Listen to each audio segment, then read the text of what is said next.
अस्सलाम वालेकुम, मेरा नाम डॉक्टर अवैस अनवर है और हम 2015 का इंटीरियर सिंध का पेपर जो है वो डिस्कस कर रहे हैं। क्वेश्चन है कि for the impulse to transfer from presynaptic to postsynaptic neuron the substance required is. तो चैप्टर नंबर 3 के अंदर आप नर्व इम्पल्स का टॉपिक पढ़ते हैं, तो उसमें बताया जाता है कि न्यूरॉन के अंदर कैसे मैसेज जनरेट होता है और फिर वो कैसे आगे ट्रांसफ़र होता है। तो एक वक्त आता है कि न्यूरॉन जो है वो ख़त्म हो रहा होता है, तो वहाँ पर एक न्यूरॉन से मैसेज दूसरे न्यूरॉन के पास जाता है। ये एरिया कहलाता है साइनैप्स, जहाँ पर दो न्यूरॉन्स जो हैं वो कनेक्ट होते हैं। ये एरिया कहलाता है साइनैप्स। अब इसके अंदर अगर मैसेज इस डायरेक्शन से आ रहा है तो ये वाला जो न्यूरॉन है ये कहलाता है प्री साइनेप्टिक, और ये वाला जो न्यूरॉन जो साइनैप्स के बाद है ये कहलाता है पोस्ट साइनेप्टिक। वो कौन सा सब्सटेंस है कि जिसकी मदद से मैसेज जो है वो प्री साइनेप्टिक से पोस्ट साइनेप्टिक की तरफ जाता है? तो आपको पता होना चाहिए कि यहाँ पर प्री साइनेप्टिक जो न्यूरॉन होता है उसके एंड में यहाँ पे कुछ बैग्स होते हैं। These bags are called vesicles, और इन बैग्स के अंदर एक अदद केमिकल होता है, that chemical is called neurotransmitter. और इस न्यूरोट्रांसमीटर के रिसेप्टर लगे होते हैं यहाँ पे, ठीक है। ये रिसेप्टर है, ये इस केमिकल के लिए, लेकिन ये केमिकल अभी एक बैग के अंदर बंद पड़ा हुआ है। तो होना क्या है पूरे प्रोसेस में कि इस केमिकल ने इस बैग से रिलीज होकर आना है यहाँ, और फिर यहाँ से आकर बैठना है इस जगह पे। जब ये इस जगह पर बैठेगा तो मैसेज जो है वो इस न्यूरॉन से ट्रांसफ़र हो जाएगा इस न्यूरॉन में। इस काम के लिए जिस आयन की रिक्वायरमेंट होती है उसका नाम है कैल्शियम। कैल्शियम क्या होता है? कैल्शियम यहाँ साइड में पड़ा हुआ है, ठीक है। ये कैल्शियम पड़ा हुआ है, ये कैल्शियम पड़ा हुआ है।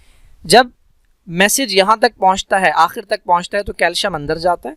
कैल्शियम इस बैग को पकड़ता है और इस मेम्ब्रेन के साथ मिला देता है। अगर मैं आपको यहाँ दिखाऊँ, ये मेम्ब्रेन है और ये बैग है। तो कैल्शियम आके क्या करवाता है, इन दोनों मेम्ब्रेन्स को फ्यूज़ करवा देता है। जब ये दोनों मेम्ब्रेन्स फ्यूज़ हो जाती हैं तो बीच में एक रास्ता बन जाता है, एक गैप बन जाता है। यहाँ से ये जो न्यूरोट्रांसमीटर है ये बाहर आ जाता है। तो कैल्शियम रिक्वायर्ड होता है हमारे पास मैसेजेस को एक न्यूरॉन से दूसरे न्यूरॉन में ट्रांसफ़र करने के लिए। प्रोटीन्स का एज सच कोई रोल नहीं है यहाँ पे। सोडियम और पोटेशियम अलबत्ता न्यूरॉन की नॉर्मल फंक्शनिंग के लिए। आपको पता है न्यूरॉन के अंदर मैसेज जनरेट ही ऐसे होता है कि सोडियम ज़्यादा होते हैं बाहर और पोटेशियम ज़्यादा होते हैं अंदर। तो जैसे ही ये न्यूरॉन को टच किया जाए या न्यूरॉन को स्टिमुलेट किया जाए तो सोडियम अंदर आना शुरू करता है, उसके बाद पोटेशियम बाहर जाता है। तो ये तो नॉर्मल फंक्शनिंग के लिए ज़रूरी होते हैं, लेकिन एक न्यूरॉन से दूसरे न्यूरॉन तक मैसेज ट्रांसफ़र करने के लिए कैल्शियम रिक्वायर्ड होता है। कैल्शियम और भी जगह पर रिक्वायर्ड होता है जो कि आपके लिए बड़ा इंपॉर्टेंट है, वो है मसल कॉन्ट्रैक्शन में। आपको पता है मसल्स जो कॉन्ट्रैक्ट करते हैं उसकी कॉन्ट्रैक्शन के लिए वो जो ब्रिज बनते हैं, एक्टिन और मायोसिन, ये दो तरह के हमारे पास फिलामेंट होते हैं। इन दोनों को जोड़ने के लिए जो है ये कैल्शियम की रिक्वायरमेंट होती है।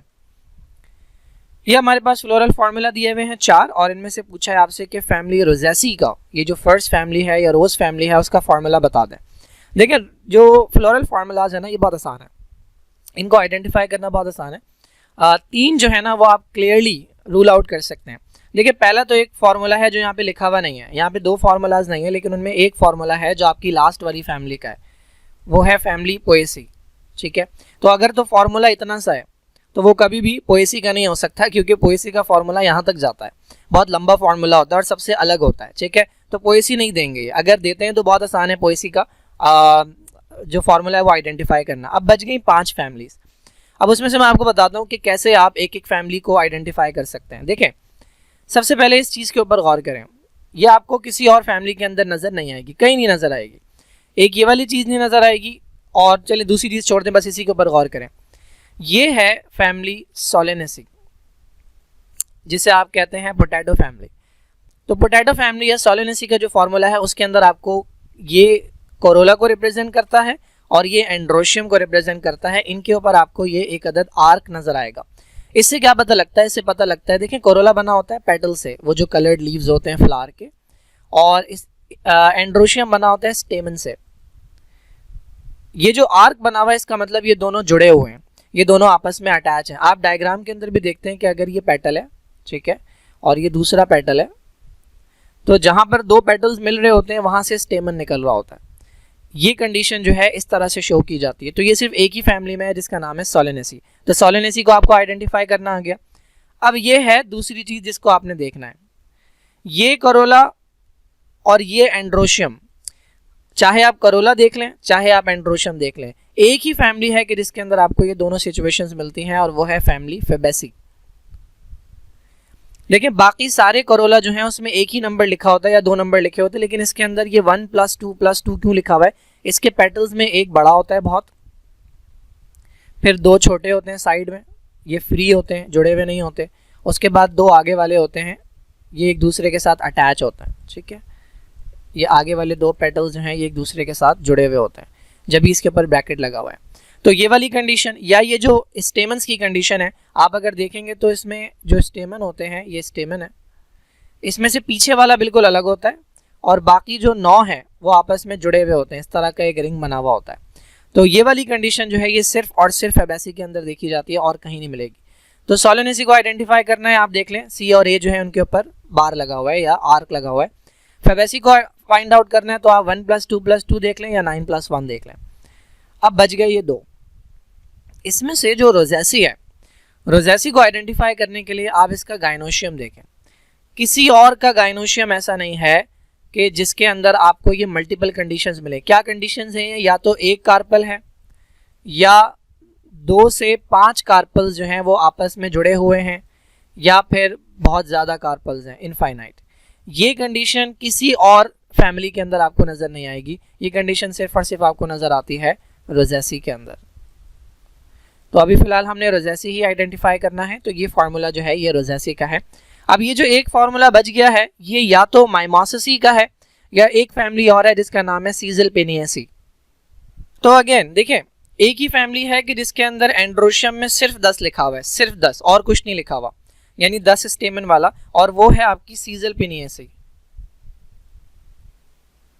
सीज़लपेनिएसी, ठीक है। एक फैमिली बच गई यहाँ पे, वो है माइमोसिसी। अगर आपको ये 4 फैमिली आइडेंटिफाई करना आ गई तो 5वीं फैमिली यही होगी, क्योंकि ये वाली फैमिली नहीं देंगे। इस फैमिली का फॉर्मूला बड़ा आसान होता है, बहुत लंबा है।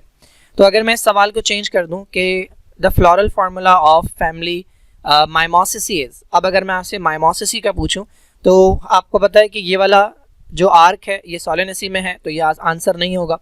ये जो कंडीशन है 1+2+2 ये फेबेसी में मिलती है।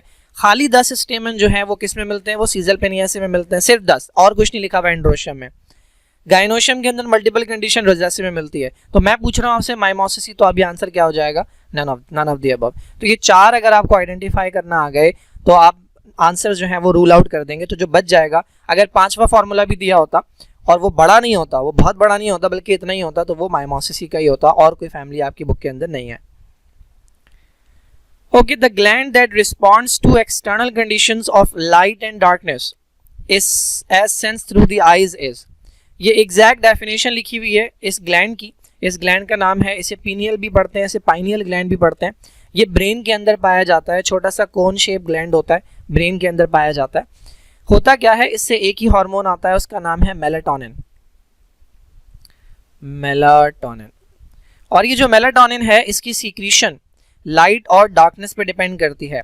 जहाँ तक मुझे याद है रात के वक्त इसकी सीक्रेशन बढ़ जाती है और दिन के वक्त कम हो जाती है, और ये लाइट और डार्कनेस हमें पता लगती है आइज से। तो आइज के थ्रू मैसेज जाता है इस ग्लैंड के पास, और उससे जो है वो इसकी सीक्रेशन कंट्रोल होती है। मेलाटोनिन का जो फंक्शन है ये रिप्रोडक्टिव ग्लैंड्स के ऊपर होता है। मेल के अंदर जो टेस्टिस हैं और फीमेल के अंदर जो ओवरीज हैं, उन ग्लैंड्स की फंक्शनिंग जो है वो मेलाटोनिन कंट्रोल करता है। एग्जैक्ट मैकेनिज्म या एग्जैक्ट फंक्शन इसका अभी तक साइंटिस्ट को नहीं पता, बट समवॉट इतना पता है कि रिप्रोडक्टिव ग्लैंड्स के ऊपर इसका इन्फ्लुएंस होता है। अच्छा, बहुत सारे स्टूडेंट इस मेलाटोनिन को कंफ्यूज करते हैं मेलेनिन से, क्योंकि जैसे ही बात आती है ना लाइट की तो उन्हें लगता है कि बात हो रही है मेलेनिन की। देखिए, मेलेनिन एक ऐसा पिगमेंट है, मेलेनिन एक ऐसा केमिकल है जो आपकी स्किन को कलर देता है। ठीक है, ये एक ऐसा मॉलिक्यूल है, एक ऐसा सब्सटेंस है जिसकी वजह से हमारी स्किन का कलर डार्क होता है, और ये डार्कनेस से कंट्रोल नहीं होता, ये लाइट से होता है, और कोई भी लाइट नहीं, ये सनलाइट से कंट्रोल होता है। ये जो मेलेनिन है ये सनलाइट से कंट्रोल होता है। जब आप सनलाइट में जाते हैं तो स्किन के ऊपर जब सनलाइट पड़ती है तो मैसेज जाता है, किसके पास मैसेज जाता है? ये मैसेज जाता है पिट्यूटरी ग्लैंड के पास। पिट्यूटरी ग्लैंड जो ब्रेन के बेस पर लगा हुआ है, पिट्यूटरी ग्लैंड के पास, और पिट्यूटरी ग्लैंड से एक हार्मोन रिलीज होता है जिसका नाम है MSH, मेलानोसाइट स्टिमुलेटिंग हार्मोन। ये हार्मोन आता है स्किन में, स्किन में हमारे सेल्स होते हैं जिन्हें कहा जाता है मेलानोसाइट, उनको मैसेज देता है कि तुम बनाना शुरू करो मेलेनिन। क्यों? बिकॉज सनलाइट के अंदर होती हैं अल्ट्रावायलेट रेज और ये अल्ट्रावायलेट रेज डैमेज कर सकती हैं डीएनए को, तो उससे बचने के लिए ये मेलेनिन प्रोड्यूस किया जाता है।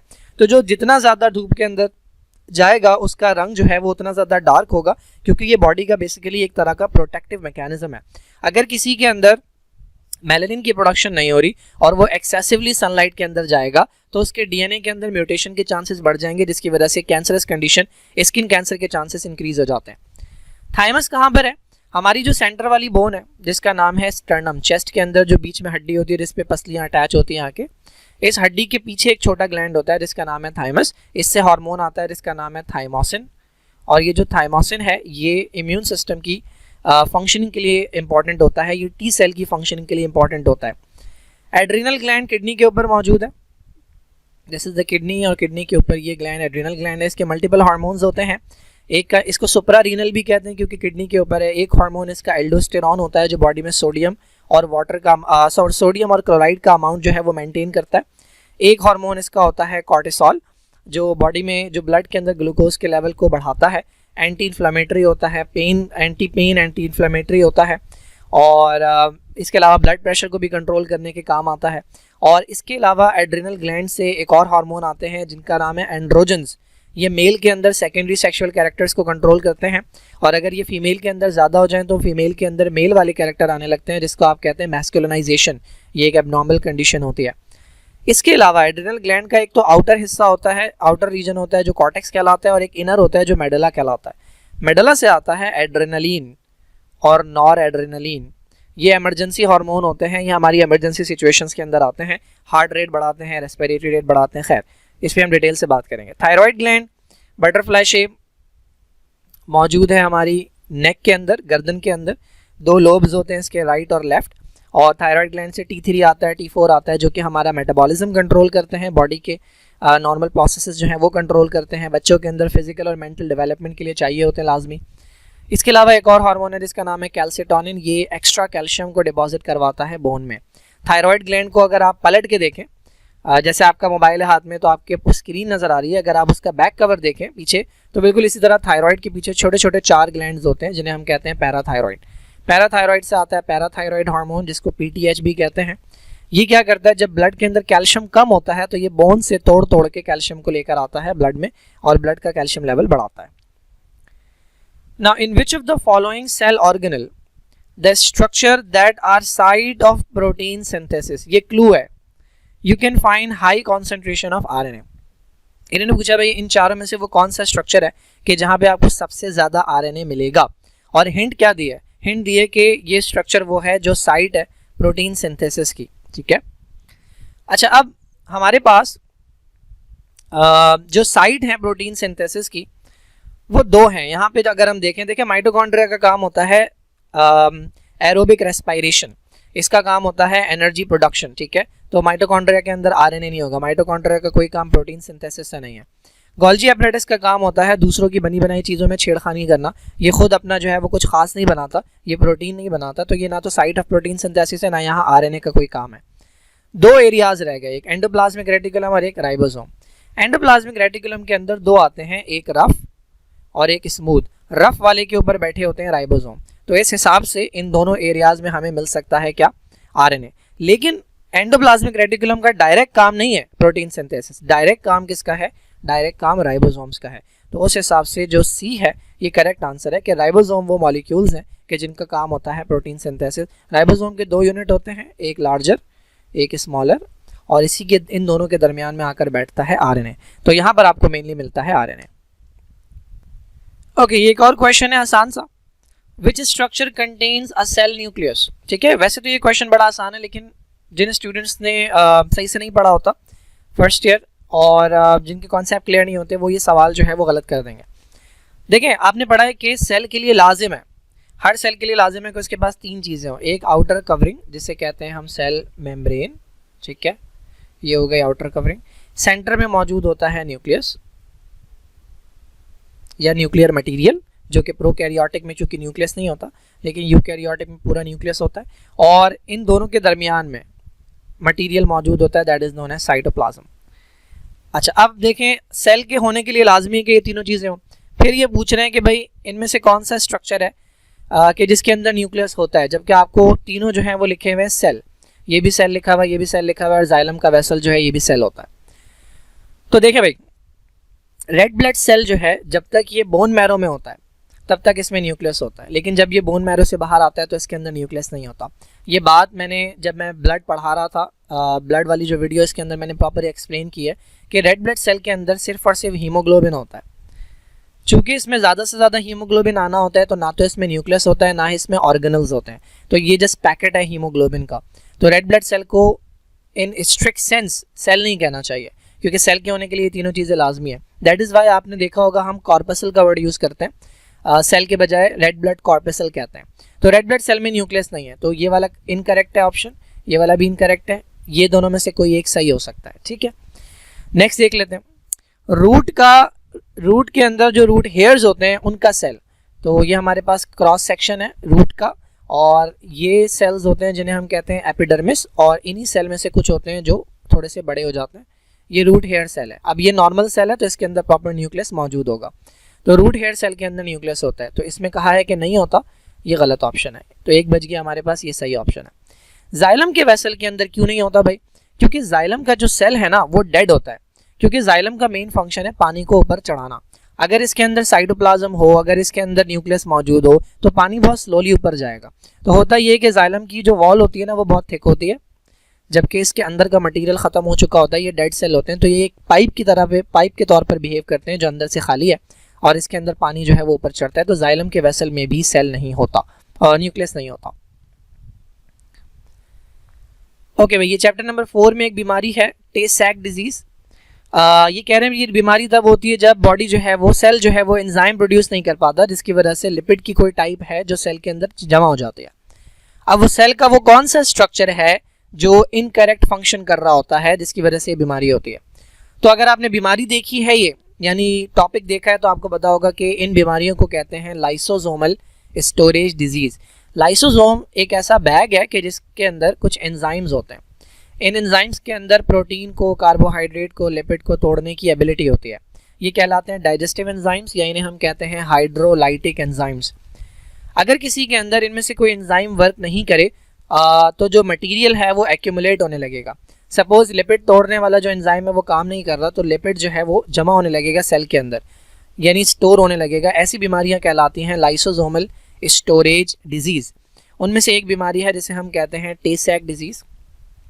टे सैक डिजीज़ के अंदर क्या होता है, जो बच्चा होता है, क्योंकि ये एंजाइम, देखिए एंजाइम नहीं प्रोड्यूस हो रहा ना, एंजाइम प्रोड्यूस करने का काम किसका है? एंजाइम प्रोड्यूस करने का काम होता है डीएनए का या जीन्स का।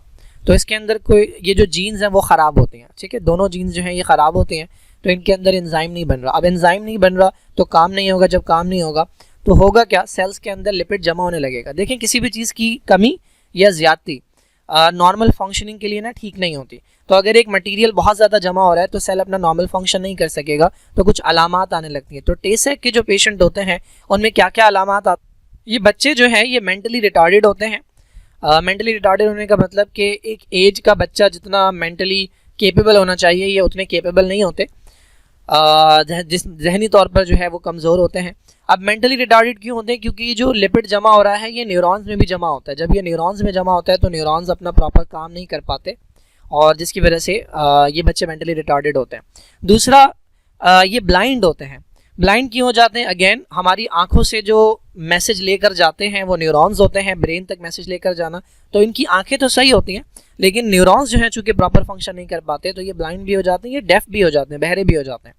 और ज़्यादातर की जो एज है वो डेथ हो जाती है इनकी, वो एज 3 पे 3 साल की उम्र में जो है वो इनकी डेथ हो जाती है। इसकी ट्रीटमेंट मौजूद नहीं है क्योंकि जाहिर है अगर क्रोमोसोम के अंदर जो जीन लगी हुई है वही ख़राब है, तो इसको एक ही तरीके से ठीक किया जा सकता है जिसे कहते हैं जीन थेरेपी। जीन थेरेपी, ठीक है, लेकिन ये जीन थेरेपी जो है ये अभी तक इनिशियल स्टेजेस के अंदर है और ये ट्रायल्स अभी चल रहे हैं। अभी तक इससे जो है वो इंसानों के अंदर कोई बीमारी ठीक नहीं की गई है, अदरवाइज इसकी कोई ट्रीटमेंट नहीं है। बच्चे जो है ये 3 साल की उम्र में मर जाते हैं। Okay, how does sucrose move from chloroplast to a phloem to the phloem? अच्छा भाई, ये हमारे पास वो सेल है जिसे आप कहते हैं मीजोफिल, और ये इसके अंदर मौजूद है क्लोरोप्लास्ट जिसका काम है फोटोसिंथेसिस। इसके बराबर में एक सेल होता है जिसे आप कहते हैं, अच्छा ये था मेसोफिल सेल, ये कहलाता है कंपेनियन सेल, और इसके साथ ये पाइप जा रहा होता है नीचे, ये आपका फ्लोएम है, इसे सीव ट्यूब भी कहते हैं। तो खाना यहाँ बनता है, बेसिकली यहाँ पर बनता है ग्लूकोज, फिर इस ग्लूकोज को थोड़ा सा ग्लूकोज कन्वर्ट किया जाता है इसके आइसोमर में जिसे आप कहते हैं फ्रक्टोज, और इन दोनों को जब जोड़ा जाता है तो बनता है सुक्रोज, और इसे ट्रांसपोर्ट किया जाता है, यहाँ से डाला जाता है यहाँ फ्लोएम के अंदर, और फिर ये फ्लोएम के थ्रू जो है वो जाता है प्लांट की बॉडी के बाकी पार्ट्स के अंदर। अब ये पूछ रहे हैं किस तरीके से डाला जाता है। तो पहली बात तो ये है शॉर्ट डिस्टेंस ट्रांसपोर्ट, थोड़ा सा डिस्टेंस कवर कर रहा है ना मॉलिक्यूल, तो ये शॉर्ट डिस्टेंस कहलाती है। अब ये यहाँ से जो आगे जाएगा वो लॉन्ग डिस्टेंस होती है, तो जो लॉन्ग डिस्टेंस ट्रांसपोर्ट होती है वो कहलाता है मास फ्लो। ये बहुत ज़्यादा मटेरियल जो है बल्क फ्लो भी कहते हैं, मास फ्लो भी कहते हैं। तो अगर ये पूछते यहाँ से यहाँ कैसे जाता है तो हम कहते हैं मास फ्लो, तो ये हमारा आंसर नहीं है। अब यहाँ से यहाँ जो मूवमेंट है वो दो तरीक़ों से होती है, एक को आप कहते हैं एपोप्लास्ट, एक को आप कहते हैं सिम्प्लास्ट। पानी की मूवमेंट भी इसी तरीके से होती है, जाइलम तक जो पानी आता है रूट से वो इन्हीं दो तरीक़ों से आता है। अब एपोप्लास्ट और सिम्प्लास्ट क्या है, ये हमारे पास सेल है, ये दूसरा सेल है हमारे पास, और ये इनकी सेल वॉल्स हैं, ठीक है। ये दोनों सेल वॉल्स समझ लें आपस में कनेक्ट हुई हुई हैं। ये तीसरा सेल है यहाँ पे, ठीक है। तो देखें सेल वॉल जो है ना ये आपस में मिलके समझे एक चैनल बना रही है। तो ये पानी यहाँ से जब एंटर होता है ना तो एक रास्ता इसको मिलता है सेल वॉल के जरिए, एक की सेल वॉल, दूसरे की सेल वॉल, तीसरे की cell wall, continuously cell wall के थ्रू जाते रहते हैं पानी के मॉलिक्यूल्स और यहाँ पे फूड के मॉलिक्यूल्स। ये पाथवे कहलाता है एपोप्लास्ट। सिम्प्लास्ट क्या है, आपको पता है कि कुछ ऐसे एरियाज होते हैं, अगर आपने सेल वॉल का स्ट्रक्चर पढ़ा है, ये अगर सेल मेम्ब्रेन है तो सेल मेम्ब्रेन और ये दूसरा सेल है, ये दूसरे सेल की सेल मेम्ब्रेन है, तो आपको पता है सबसे सेल मेम्ब्रेन के बाहर जो लेयर होती है वो कहलाती है सेकेंडरी सेल वॉल, फिर उसके बाहर आती है प्राइमरी सेल वॉल और उसके बाहर आता है मिडिल लैमेला, ठीक है। इसके अंदर भी ये सेकेंडरी सेल वॉल, फिर ये प्राइमरी सेल वॉल और फिर मिडिल लैमेला। कुछ एरियाज ऐसे होते हैं जहाँ पर सेल वॉल नहीं होती, जैसे ये एक एरिया है, यहाँ पर सेल वॉल नहीं है और एक सेल दूसरे सेल के साथ कनेक्टेड है, इसका साइटोप्लाज्म और इसका साइटोप्लाज्म आपस में कम्युनिकेट कर सकते हैं। ये एरियाज क्या कहलाते हैं, these areas are known as plasmodesmata. ये चैप्टर 4 के अंदर आपको नाम मिल जाएगा, प्लाज्मोडेस्मेटा। DE लिखने में बड़ी प्रॉब्लम होती है माउस से, प्लाज्मोडेस्मेटा। अच्छा, इसके थ्रू अगर चीज़ें मूव करें ना तो ये वाला पाथवे कहलाता है सिम्प्लास्ट। तो ये प्लाज्मोडेस्मेटा है, ये एक और प्लाज्मोडेस्मेटा है। तो देखें पानी सेल वॉल के थ्रू भी जा रहा है या फूड पार्टिकल सेल वॉल के थ्रू भी जाते हैं और फूड पार्टिकल इस प्लाज्मोडेस्मेटा के थ्रू भी जाते हैं। तो ये सेल वॉल वाला पाथवे एपोप्लास्ट है और ये जो प्लाज्मोडेस्मेटा वाला पाथवे है ये सिम्प्लास्ट कहलाता है। तो ये दोनों पाथवे इस्तेमाल होते हैं फूड की ट्रांसपोर्ट के लिए। तो करेक्ट आंसर जो है हमारा वो बी है। ओके, ये नेक्स्ट क्वेश्चन है कि which nucleic acid bases are pyrimidine. तो पहले तो ये समझ लें कि पायरिमिडीन किसे कहते हैं। देखिए जो नाइट्रोजनस बेस है, न्यूक्लियोटाइड जो है वो 3 चीज़ों से बनता है। एक आपका पेंटोज शुगर है,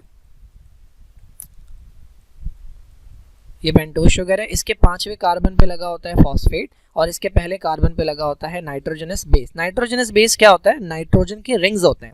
अब ये 2 तरह के होते हैं, एक आपको ऐसे नजर आते हैं और एक आपको ऐसे नजर आता है। क्या फर्क है, इसमें एक रिंग है और इसमें 2 रिंग्स हैं। एक रिंग वाले कहलाते हैं पायरिमिडीन्स और 2 रिंग वाले कहलाते हैं प्यूरिन्स। तो पायरिमिडीन की एग्जाम्पल कौन कौन है ये पूछा है इन्होंने, ठीक है। तो 3 तरह के नाइट्रोजनस बेस हैं कि जिनमें एक एक रिंग होता है, यानी वो पायरिमिडीन है और वो है साइटोसिन, थायमीन और यूरासिल। इन तीनों का अगर आप स्ट्रक्चर देखेंगे तो आपको ऐसा स्ट्रक्चर मिलेगा। और अगर आप इसका स्ट्रक्चर देखें, एडिनिन का स्ट्रक्चर देखें और आप इसका स्ट्रक्चर देखें ग्वानिन का, तो आपको इस तरह का मिलेगा, यानी डबल डबल रिंग वाला स्ट्रक्चर मिलेगा। ये कहलाते हैं purines. Okay, which explains why phenylketonuria has not been eradicated. Phenylketonuria chapter number 6 में एक बीमारी जो है ये मौजूद है और ये एक एंजाइम की कमी की वजह से होती है।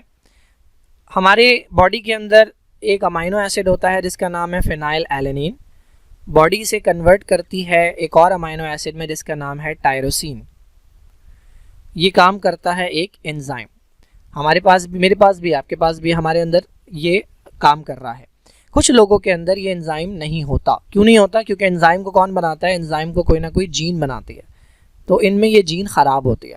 बेसिकली 2 जीन्स होती हैं हमारे पास इस एंजाइम के लिए, इनमें दोनों जीन्स ख़राब होती हैं, इसीलिए इसे कहते हैं रिसेसिव डिसऑर्डर, क्योंकि ये तब हो रहा है जब दोनों डीएनए जो है वो ख़राब है। अब जब ये एंजाइम काम नहीं करेगा तो फेनाइल एलेनिन टूटेगा नहीं, टायरोसिन नहीं बनेगा। टायरोसिन से आगे जाकर बनता है मेलेनिन, जिससे हमारी स्किन का कलर आता है। तो इन पेशेंट्स का जो स्किन कलर होता है वो लाइट होता है। फेनाइल एलेनिन जमा होने लगता है तो ये ब्रेन में भी जाकर एक्यूमुलेट होता है, तो ये बच्चों के अंदर मेंटल रिटार्डेशन कॉज करता है। अब ये पूछ रहे हैं कि क्या रीज़न है कि फेनाइल कीटोन यूरिया को ख़त्म नहीं किया जा सकता, ट्रीट नहीं किया जा सकता। इसकी कोई दवा मौजूद नहीं होती। इसका इलाज ये है कि आप डेयरी प्रोडक्ट्स जो होते हैं, दूध है, दही है, चीज़ है, इनको कम यूज़ करें क्योंकि इसमें फेनाइल एलेनिन ज़्यादा होता है। तो ये पूछ रहे हैं क्यों इस बीमारी को इरेडिकेट या ख़त्म नहीं किया जा सकता। तो उसका आंसर पहला ही ऑप्शन है, चूँकि ये एक इनहेरिटेड डिजीज़ है, ये पेरेंट्स से हम में आती है, तो इसकी कोई वैक्सीनेशन पॉसिबल नहीं है। ये इंपॉर्टेंट पॉइंट है। इसके अलावा क्या है भाई, identification of carrier is too difficult as they show no symptoms. ये कोई मसला नहीं है, ठीक है। कैरियर के अंदर तो कोई प्रॉब्लम होती ही नहीं है। तो अगर आप कैरियर का पता भी लगा लें तब भी जब वो शादी करेंगे तो चांसेस है कि उनके 2 कैरियर अगर शादी करते हैं, अगर एक मेल है कि जिसके पास एक जीन जो है वो नॉर्मल है और एक जीन जो है वो ख़राब है, सिमिलरली एक फ़ीमेल है कि जिसके पास एक जीन नॉर्मल है और एक जीन ख़राब है, और आप पता लगा भी लें कि ये दोनों कैरियर हैं, और जब इनकी शादी होगी तो चांस है कि यहाँ से और यहाँ से ख़राब डीएनए आ जाए, तब भी बच्चों के अंदर फेनाइल कीटोन यूरिया हो जाएगा, अनलेस कि आप उनसे कहें कि आप दोनों शादी ना करें। Phenylketonuria gives the individual some resistance against malaria. नहीं, बिल्कुल ये कोई वो नहीं है, रीज़न नहीं है। The gene responsible for phenyl ketone urea has a high rate of mutation, बिल्कुल गलत है। तो ये करेक्ट आंसर ये है कि फेनाइल कीटोन यूरिया चूँकि एक इनहेरिटेड डिसऑर्डर है तो इसकी कोई वैक्सीनेशन नहीं हो सकती। वैक्सीनेशन उनकी होती है जो इन्फेक्शियस डिसऑर्डर होते हैं, बैक्टीरिया से हो रहे हैं, वायरस से हो रहे हैं। Okay, by which process does oxygen pass out of the stem and root of a plant. तो ये पूछ रहे हैं आपसे गैस एक्सचेंज के बारे में। वो कौन सा प्रोसेस है कि जिसके थ्रू प्लांट की रूट से और प्लांट के स्टेम से जो है वो ऑक्सीजन बाहर जाती है। यानी आपको पता है कि जब फोटोसिंथेसिस होता है तो प्लांट्स कार्बन डाइऑक्साइड जो है अपने पास रख लेते हैं और ऑक्सीजन जो है उनके पास ज़्यादा होती है तो वो ऑक्सीजन निकाल देते हैं। तो देखिए, ऑस्मोसिस बेसिकली जब भी बात होती है तो वो सॉल्वेंट की या वाटर की होती है, तो ऑस्मोसिस का ताल्लुक ऑक्सीजन से नहीं है। ऑस्मोसिस कहता है कि पानी मूव करता है जहाँ वो ज़्यादा हो वहाँ से कम की तरफ। ट्रांसपायरेशन बात होती है वाटर की, अगेन कौन से वाटर की? एक्सेस वाटर की। ट्रांसपायरेशन का मतलब है कि प्लांट्स अपना एक्सेस वाटर जो है वो लूज करते हैं in the form of vapours, तो ये ट्रांसपायरेशन है। ट्रांसलोकेशन, अगर हम प्लांट्स के हवाले से बात करें तो ट्रांसलोकेशन कहते हैं फूड की ट्रांसपोर्ट को। लीव्स जो खाना बनाते हैं वो पूरी बॉडी में जो फैलाया जाता है वो ट्रांसलोकेशन से होता है। तो ये 3 हमारे आंसर्स नहीं है, तो जो बच गया वही हमारा आंसर है डिफ्यूजन। डिफ्यूजन कहते हैं movement of molecule from high concentration to low concentration. तो जो कार्बन डाइऑक्साइड प्लांट के अंदर आ रही है, ऑक्सीजन जो बाहर जा रही है, वो डिफ्यूजन के थ्रू जाती है।